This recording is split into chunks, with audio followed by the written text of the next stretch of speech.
Alright, so here we have the Bandai Tamashii Nations SH Figuarts Piccolo from the superhero movie, the Dragon Ball superhero movie. I love how they just never fail to come up with these weird names for Dragon Ball uh, things, and Dragon Ball Superhero is just another one. So this is another movie. I'm always excited when it comes to a new movie. Um, so I really love the Broly movie, and I'm sure this one's going to be great. The past couple movies have been great.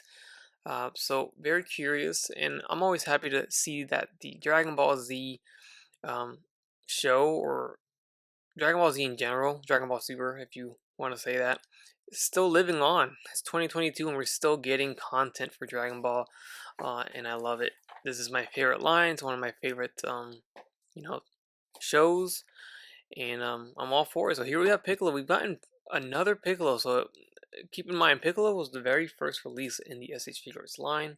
We didn't get a new Piccolo till last year, I think. So it was a long time. And just like that, we have another one. This one's based off of the movie, as I mentioned.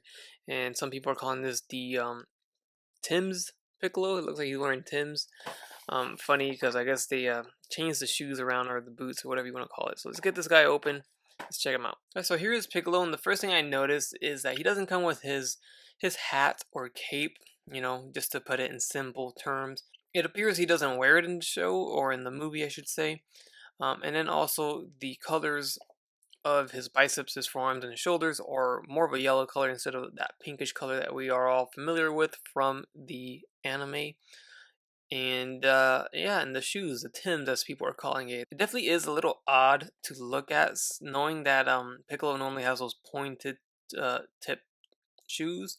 I don't know if we're going to be provided any type of context in the movie regarding the shoes, but apparently Gohan has like the same shoes too, so it's a little odd.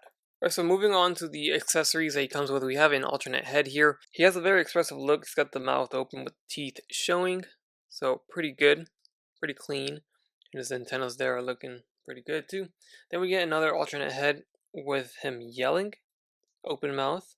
Another cool looking head sculpt. And it's my understanding that these head sculpts are interchangeable with the previous Piccolo that was released from the Dragon Ball Z release last year. So that's interesting. And then lastly, of course, on the figure itself, we get the smirk look. So overall, smirk look, angry, serious look with the teeth showing, and then completely yelling or powering up or fighting, whatever you want to use this for, right there. So 3 head sculpts, not too bad. Then on the figure itself, we have the pair of fists, pretty standard stuff there. And then we have some pretty standard hands too. Open grabby hands here, nicely painted nails. Then we get completely open hands. And then lastly, we get his special beam cannon fingers right there for the right hand only. Alright, so that's a look at him with the smirk face on the figure. And then we get him with the angry face.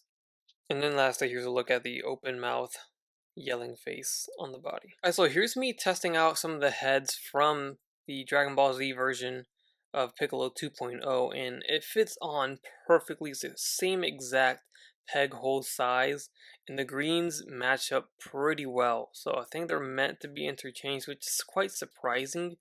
Because normally when we do these kind of things, there's always something off, either skin tone or just the peg hole doesn't fit. But this is the open mouth head on the Dragon Ball Z 2.0 Piccolo. This one's a little bit more aggressive. You got the veins popping out from the head, so quite different. Then here we have this head also from the Dragon Ball Z 2.0 Piccolo. There, another expressive face. So if you do have that Piccolo and you're not utilizing these head sculpts, or whichever ones you're not utilizing on that figure, you can easily pop on to this figure if you want to change it up a bit there, and probably vice versa. Alright, and here's one more. This is just the neutral face that comes on the 2.0 Piccolo. Nothing crazy there.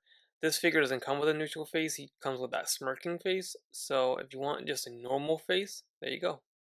Analyzing the figure a little bit more, I do notice that they even changed the locations of these yellow patches on his skin. I don't get it. I don't know what's going on. Why would they change the design like that? As far as I know, the Dragon Ball movies are not technically canon, but some of them are. the Broly movie should be canon, but they're not canon until they implement it completely into the show. Like Battle of Gods and Resurrection F were movies, but then they implemented it into the actual TV show. So they kind of changed things up a bit, but for the most part, it was the same exact storyline that was told in the movie. So until it's technically put into the show, I guess it's not 100% canon. But I just don't understand how this. Why would you change the locations? Here, let me get one of the arms because I do have my 2.0 Piccolo displayed with the crossed arm, so I have one of his arms just kind of out and about. And you can see here, look at the forearm there. So, of course, not only the color is different, but they decided to put it on that side of his forearm instead of, you know, right there. And thus doing that, they had to paint the inside of the joint, the elbow joint. So that piece on the right side is the plastic yellow.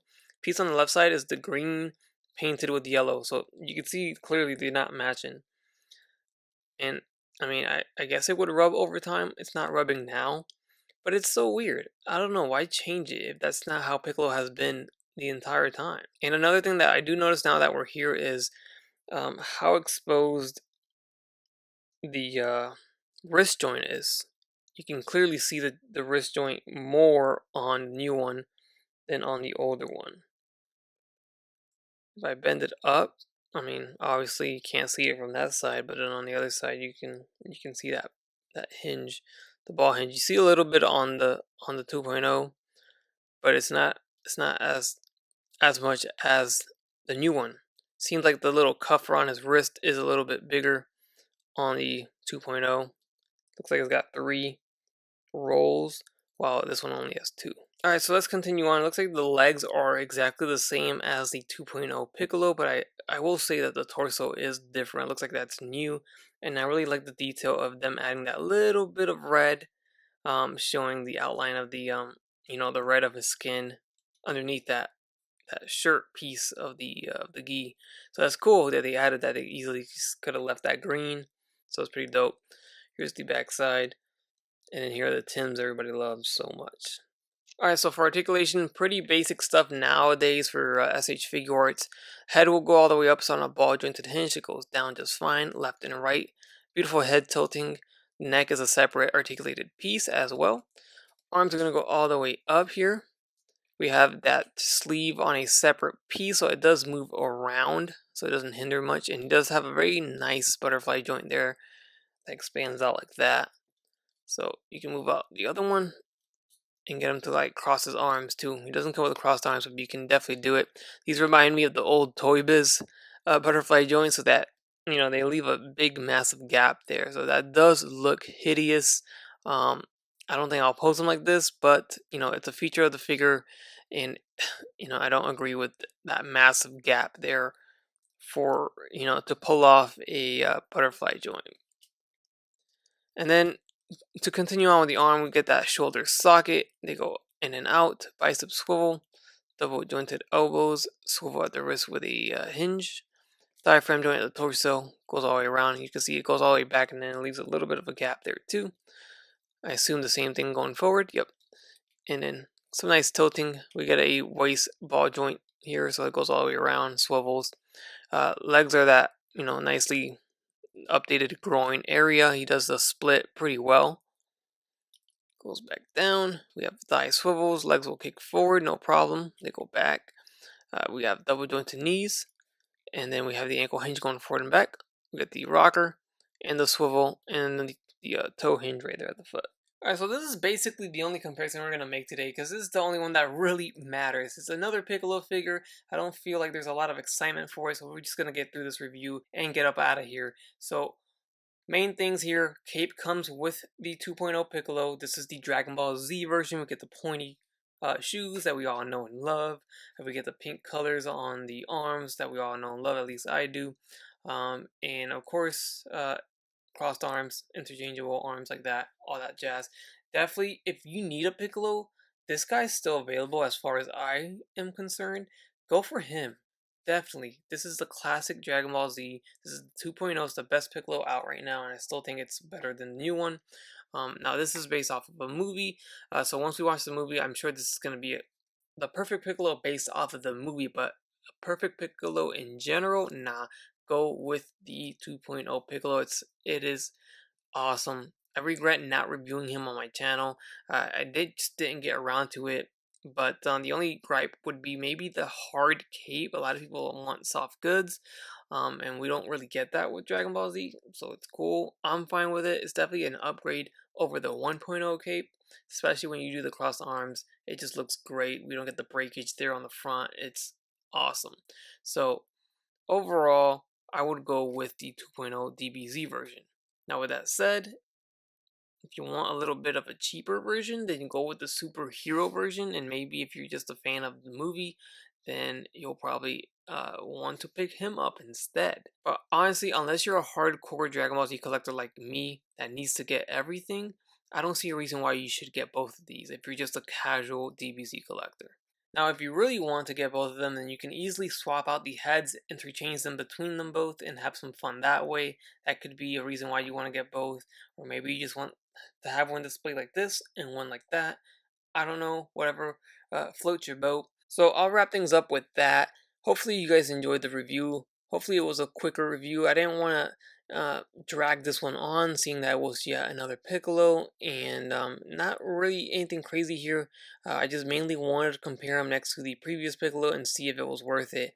Overall, it's a great figure. It's an SH Figuarts, a new modern one, 2.0 body, and it matches with the previous Piccolo in terms of the heads. I just don't like the new design of the arms, and maybe the shoes I can live with, I guess. Again, it's based off of the movie. I'm sure the design like this is based off of the movie, so it's not Tamashi's fault at all. I'm really only blaming, I guess, Akira Toriyama here and changing the design.